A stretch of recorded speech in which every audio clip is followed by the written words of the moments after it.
Hey everyone, it's Rod with VANGUNS coming back at ya with another video. Hey, today I'm going to talk about a new rifle I bought and what cartridge did I get? Did I finally get a 6.5 Creedmoor? Or did I get something else? Let's find out.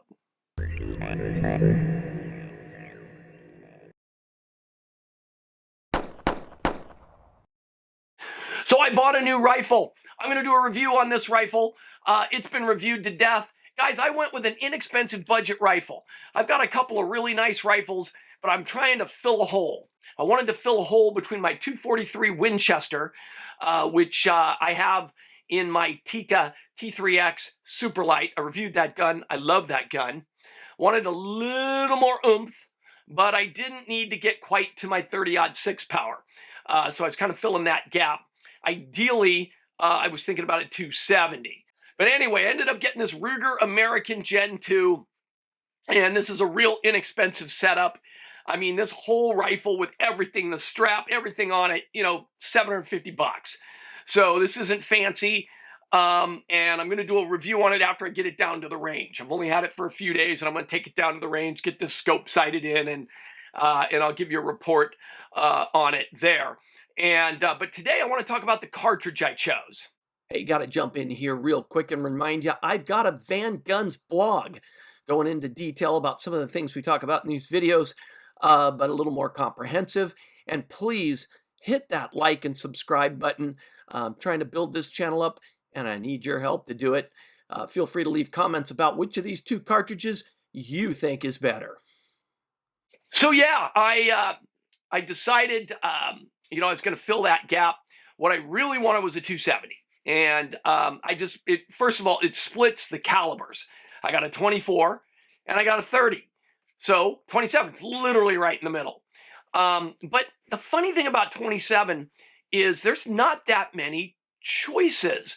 There's, of course, the amazing 270 Winchester, but ballistically, that's real similar to my 30-06.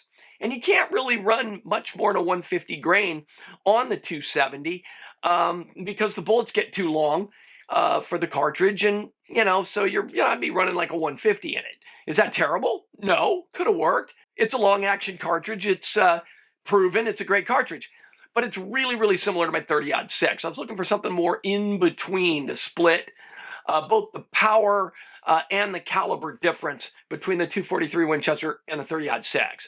So I really looked at three cartridges.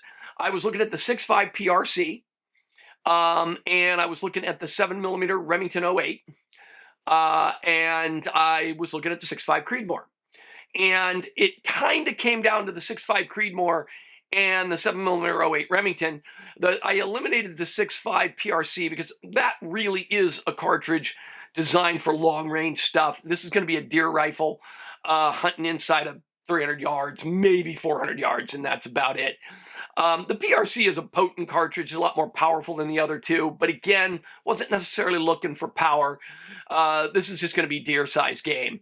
So it came down to the 7mm 08 and the 6.5 Creed. I was really thinking it was going to end up being the 6.5 Creed. I'm not a hater of the 6.5 Creed, but I'm not a lover of it either.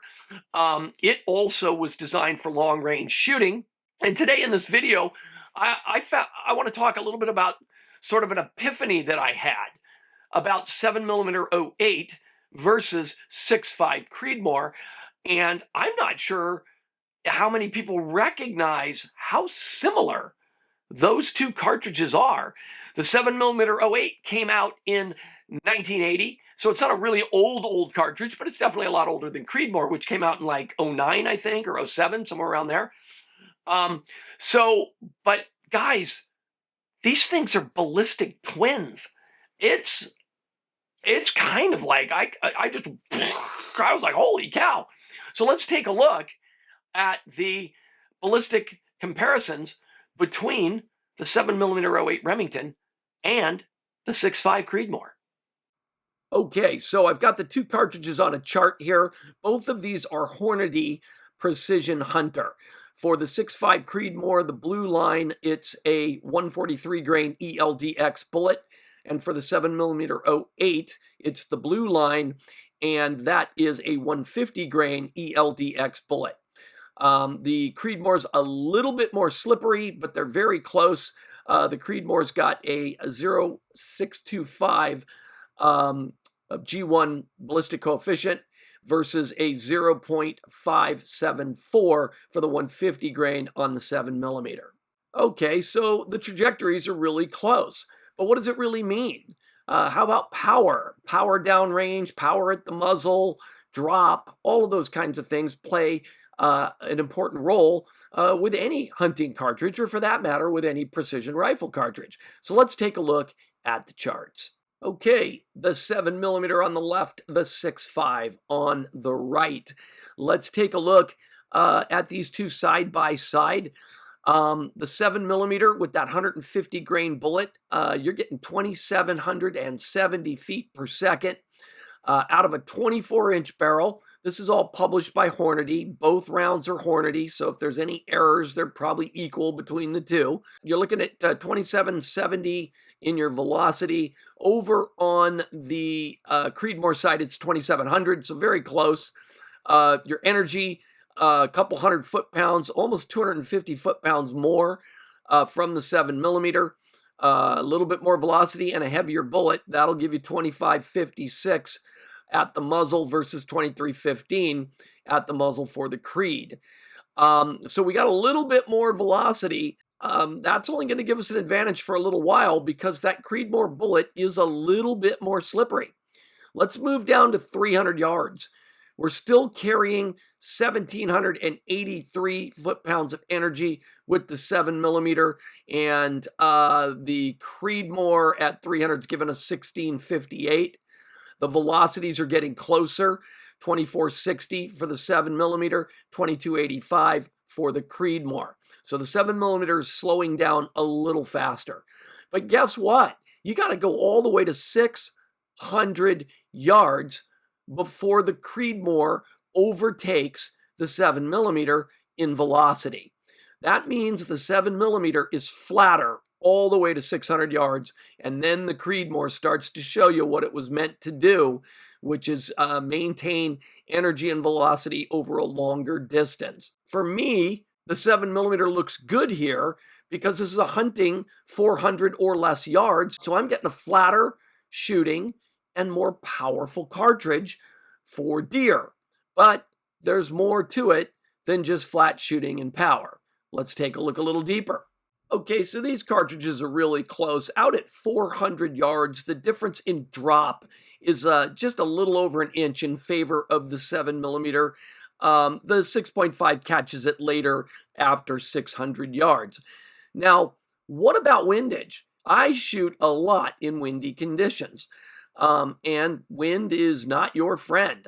So how do these two cartridges buck the wind? So here the advantage is going to lean a little bit towards that Creedmoor because that 6.5 bullet is a little slipperier and is going to buck the wind a little better.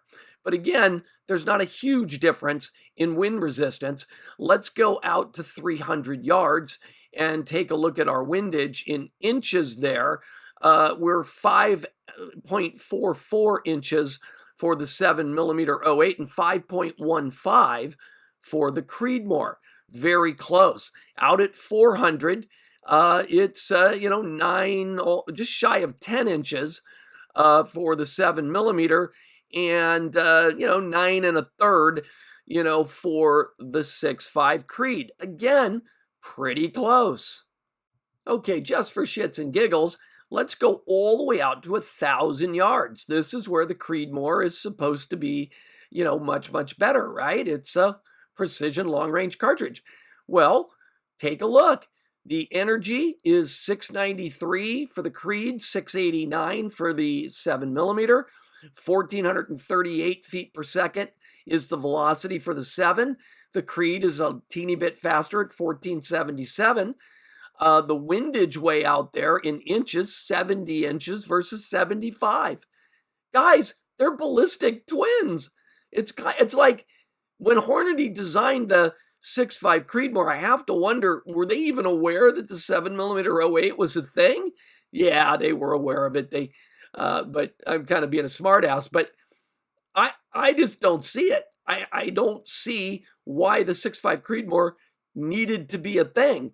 You know, maybe they should have used the 308 Winchester case and made a 6.508. You know, I wanted to split my caliber, right? I wanted 24, 27, 30.